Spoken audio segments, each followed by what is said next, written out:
Perayaan Ekaristi dipersembahkan oleh Romo Ignatius Heru Wihardono.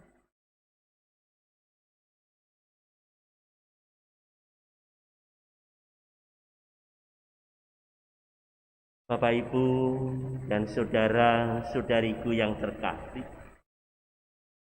di masa Prapaskah,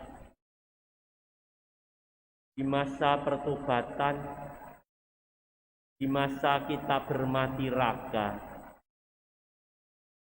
firman Tuhan hari ini dari kitab kebijaksanaan sungguh patut menjadi permenungan kita,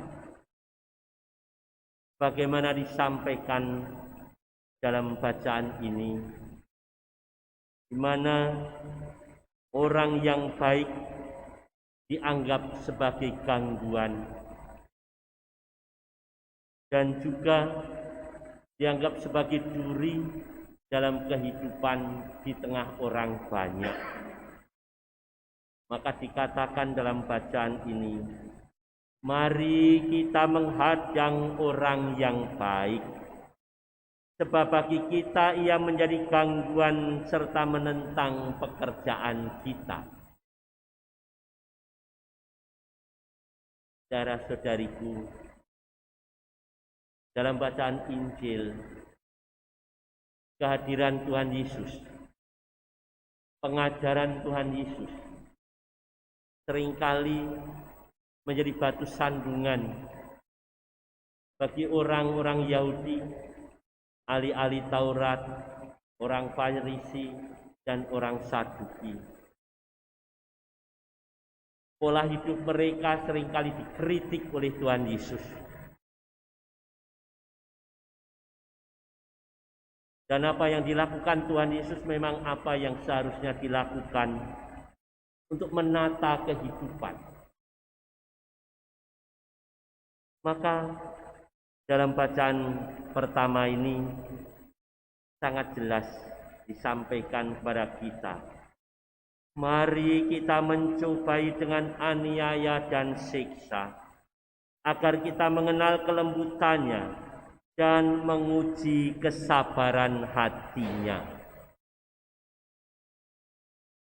Masa puasa pantang kita, masa Prapaskah, masa persiapan menyambut Kristus, masa kita mengenang segala penderitaan Tuhan Yesus. Seringkali kita pun diuji kesabarannya. Banyak kali hidup kita diuji, namun seringkali kita tidak sadar dan langsung dipenuhi dengan reaksi. Ujian kesabaran seringkali dalam hal keseharian kita. Ada saja orang yang nyebelin di sekitar kita. Ada saja orang yang membawa kita kepada suatu kemarahan. Itulah ujian. Kita sedang diuji kesabarannya. Lolos atau tidak. Bisa jadi hanya masalah nyanyi saja. Yang sebelahnya bersuara jelek, sabar. Yang sebelahnya karena memang bukan penyanyi, artisnya cuma satu, yang lain artos. Diuji kesabaran kita. Kita berangkat dalam keseharian kita di rumah pun ada. Seringkali tidak ada kesabaran dalam hidup kita. Yang jaga di garage sale di bawah, kok nggak ada orang yang beli. Diuji kesabarannya, mau tutup atau mau terus. Panitia, teman-teman yang lain kok nggak mau kerja. Yang kerja itu saja. Diuji kesabaran kita. Hal biasa. Tapi kalau di dalam bacaan ini sangat jelas bahwa Mereka tidak suka ada orang yang baik. Coba di rumah, betapa seringkali terjadi ujian kesabaran kita. Ujian kesabaran kita di rumah berkaitan dengan pasangan hidup.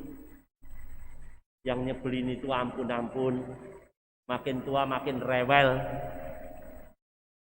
Ujian kesabaran pada anak, cucu, di rumah sehari-hari.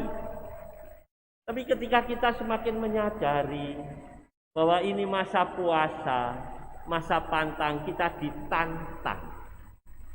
Kita ditantang untuk lebih sabar. Lolos apa enggak kita ini? Bentar lagi saudara-saudari kita yang beragama Islam juga akan puasa. Sama diuji juga kesabarannya. Sama diuji dari sisi kelaparan. Tapi kita yang saat ini sedang menjalani, sanggup tidak? Betapa sering kita gampang mengeluh. Mengeluh itu sebenarnya tanda protes kita akan rekan kita, kerja kita, di rumah kita. Ketika kita gampang mengeluh.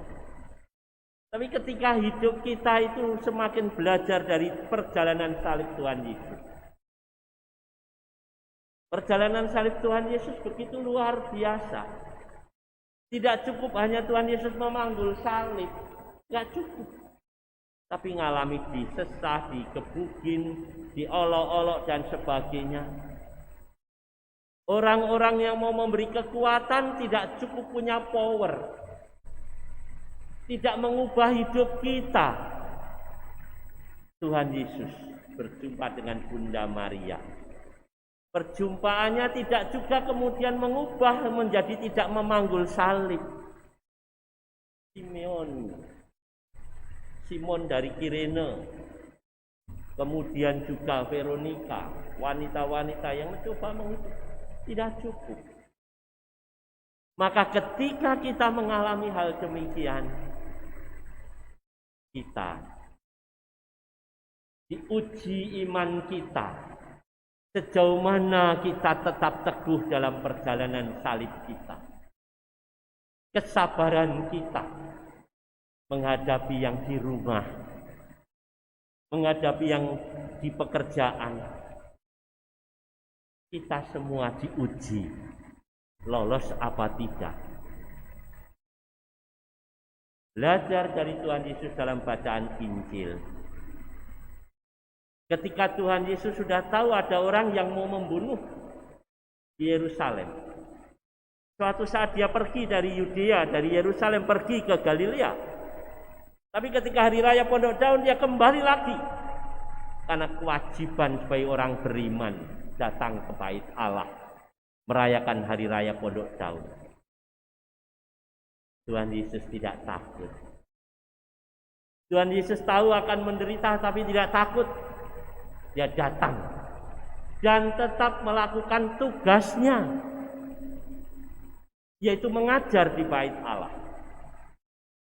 Tidak takut ditangkap, tidak takut kemudian mengalami penderitaan. Kita pun harus juga punya iman seperti itu. Kita tidak takut terhadap kesulitan. Kita tidak takut terhadap penderitaan. Tetap laksanakan tugas kita. Dengan kesabaran, dengan hati yang penuh syukur.